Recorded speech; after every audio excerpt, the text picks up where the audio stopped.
سورۃ الفاتحہ مکیہ۔ کل کے درس میں یہ بات ذکر کی تھی کہ سورہ فاتحہ کو اس کی انتہائی اہمیت کی وجہ سے اور اس کے بہت بلند اور بالا مقام اور مرتبے کی وجہ سے کئی سارے نام دیے گئے ہیں، تو ان میں سے کچھ کا کل ذکر ہو گیا تھا، کچھ کا ذکر کیے دیتے ہیں۔ تو ایک نام اس کو سورۃ الحمد دیا گیا ہے، اس لیے کہ حمد کے معنی تعریف کے ہوتے ہیں،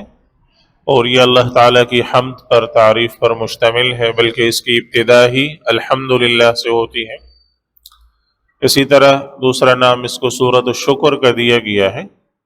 اس لیے کہ اس میں گویا بندہ اللہ تعالیٰ کی تعریف کر کے، حمد و ثنا کر کے اللہ تعالیٰ کا شکر ادا کرتا ہے، تو اس لیے اس کو سورۃ الشکر کا نام بھی دیا گیا ہے۔ تیسرا اس کو سورۃ الدعاء کا نام دیا گیا ہے، اس لیے کہ اس میں بندہ اللہ تعالیٰ سے دعا کرتا ہے، آگے جا کر اہدنا الصراط المستقیم، تو اس میں اللہ تعالیٰ سے دعا بندہ کرتا ہے۔ چوتھا سورۃ المناجات، مناجات کے معنی بھی دعا کے ہوتے ہیں، تو گویا اس میں اللہ تعالیٰ سے چونکہ بندہ اپنے لیے دعا کرتا ہے، اللہ تعالیٰ سے ہم کلام ہوتا ہے، تو اس لیے اس کو سورۃ المناجات بھی کہا گیا۔ پانچواں سورۃ التفویض اس کو نام دیا گیا۔ تفویض کے معنی کوئی کام حوالے کر دینے کے ہوتے ہیں، تو اس میں گویا بندہ اپنا معاملہ اللہ تعالیٰ کے سپرد کر دیتا ہے، اللہ تعالیٰ کے حوالے کر دیتا ہے، تو اس وجہ سے اس کو سورۃ التفویض نام دیا گیا ہے۔ چھٹا اس کو تعلیم المسئلہ نام دیا گیا ہے۔ تعلیم المسئلہ کا، تعلیم کا مطلب تو وہی سکھانا کا ہوتا ہے، جو اردو میں آپ تعلیم دینا کہتے ہیں، تو تعلیم کسی چیز کو سکھانا،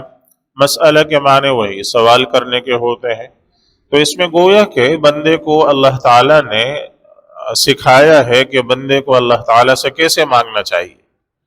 ایک بندہ اپنے رب سے کیسے خطاب کرے، کیسے اپنے رب سے مانگے، کیسے اللہ تعالیٰ سے کلام کرے، تو اس لیے اس کو نام سورۃ تعلیم المسئلہ دیا گیا ہے۔ اسی طرح سورۃ السؤال بھی اس کو اسی لیے کہا جاتا ہے کہ اس میں بندے کو سوال کرنے کا، مانگنے کا، اللہ تعالیٰ سے اپنے لیے مانگنے کا طریقہ سکھلایا گیا ہے۔ اسی طرح اس کو نام سورۃ الشفا دیا گیا ہے۔ یہ وہی ہے جو پیچھے شافیہ ایک نام گزرا ہے، چونکہ اس کو اللہ تعالیٰ نے شفا بنایا ہے، ظاہری بیماریوں کے لیے، باطنی بیماریوں کے لیے، انسان کے دل کو، باطن کو بیماریوں سے پاک کرنے کے لیے، تو اس لیے اس کو شفا بھی کہا گیا۔ سورۃ الرقیہ اس کو نام دیا گیا ہے، رقیہ کے معنی دم کرنے کے ہوتے ہیں، تو یہ گویا ایک باقاعدہ ایک دم ہے جو اللہ تعالیٰ نے اس کو اتارا ہے۔ اس سے متعلق ایک حدیث انشاءاللہ آگے آ جائے گی فضائل کے باب میں۔ السبع المثانی ایک نام اس کو دیا گیا ہے، جس کا ذکر خود قرآن کریم میں آیا ہوا ہے آگے۔ السبع کے معنی 7 کے ہوتے ہیں، المثانی کے معنی دہرائے جانے کے ہوتے ہیں، تو یہ 7 ایسی آیات ہیں جس کو بار بار دہرایا جاتا ہے، ہر نماز میں ہر دفعہ آپ اس کو دہراتے ہیں، پڑھتے ہیں، تو اس وجہ سے اس کو نام السبع المثانی دیا گیا ہے، وہ 7 آیات جن کو بار بار دہرایا جاتا ہے۔ اور جامع ترمذی کے ایک حدیث میں، صحیح حدیث میں اس کا ذکر ہے، آپ صلی اللہ علیہ وسلم نے فرمایا کہ اللہ تعالیٰ نے تورات میں، انجیل میں، زبور میں اس جیسی کوئی صورت نہیں اتاری ہے، اس جیسی صورت اللہ تعالیٰ نے سابقہ کسی کتاب میں نہیں اتاری ہے،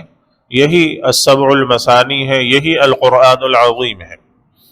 تو گویا اس کا ایک نام سورۃ القرآن بھی ہے، اور اس کی وجہ وہی ہے جو پیچھے میں نے ذکر کر دی ہے کہ قرآن کریم کے جتنے مضامین آگے تفصیل سے آتے ہیں، قرآن کریم میں ذکر ہوئے ہیں، ان سب کا خلاصہ اس سورت کے اندر رکھ دیا گیا ہے، اس سورت کے اندر اس کو جمع کر دیا گیا، تو اس وجہ سے اس کو القرآن العظیم بھی اس کو کہا گیا اور اس کو قرار دیا گیا۔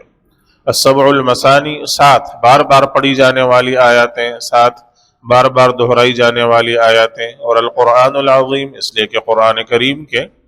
تمام مضامین کو گویا مختصر کر کے اور مختصر انداز میں اس سورت کے اندر ذکر کیا گیا ہے، تو یہ اس سورت کے معروف نام ہیں جن کو مفسرین نے ذکر کیا ہے۔ اللہ تعالی ہم سب کو سمجھ کے اور عمل کی توفیق